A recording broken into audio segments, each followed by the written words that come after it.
ಜೈ ಮಾರುತ super movie ಆಗುತ್ತಾ ಅನ್ನೋ ಡೌಟೇ ಬೇಡ. ಸಿನಿಮಾ ಆ ಲೆವೆಲ್ಗಿದೆ.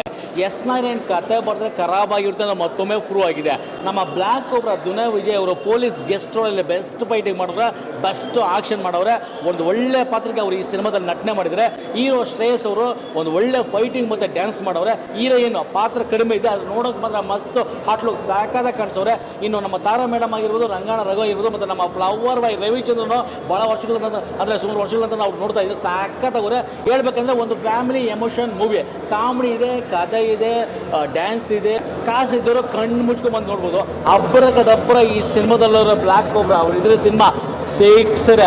ಅಂದರೆ ಲವ್ ಮಾಡೋರು ಮನೆಗಳಲ್ಲಿ ಈ ಇತ್ತೀಚೆಗೆ ಏನಾಗಿದೆ ಅಂತಂದರೆ ಫೇಸ್ಬುಕ್ ಮತ್ತು ಇನ್ಸ್ಟಾಗ್ರಾಮ್ಗಳಲ್ಲಿ ಮೆಸೇಜ್ಗಳು ಮಾಡ್ಕೊಂಡು ಬರೀ ಮೆಸೇಜ್ಗಳಿಗೆ ಹುಡುಗಿರೋ ಲವಲ್ಲಿ ಬಿದ್ದೋಗ್ತವ್ರೆ. ಅವರು ಪೂರ್ತಿ ಬಯೋಡೇಟಾ ಗೊತ್ತಾಗ್ತಾಯಿಲ್ಲ, ಅವ್ರನ್ನ ರಿಯಲ್ ಆಗಿ ನೋಡ್ತಾ ಇಲ್ಲ. ಸೊ ಬರೀ ಮೆಸೇಜ್ಗಳಿಗೆ ಬಿದ್ದೋಗ್ಬಿಟ್ಟು ಮನೆಯಲ್ಲಿ ಅಂದರೆ ಹುಡುಗನಿಗೆ ಸಾಕಿರುವಂಥ ತಂದೆ ತಾಯಿಗಳನ್ನ ಬಿಟ್ಟು ಏನು ಅವರ ಮನೆಯಲ್ಲಿರುವಂಥ ಚಿನ್ನ ಬೆಳ್ಳಿ ಬಂಗಾರ ನೆತ್ಕೊಂಡು ಆ ಹುಡುಗರಿಂದ ಓಡಾಡ್ತಾರೆ. ಮತ್ತು ಅವರೆಲ್ಲೋ ಒಂದು ಕಡೆ ಇವ್ರನ್ನ ಎಲ್ಲ ಯೂಸ್ ಮಾಡಿಕೊಂಡು ಯಾವುದೋ ಬೇರೆ ದೇಶದಲ್ಲಿ ಮಾರ್ಬಿಡ್ತಾರೆ.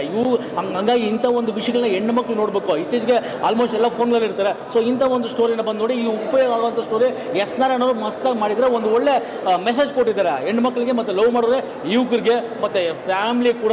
ಓಕೆ.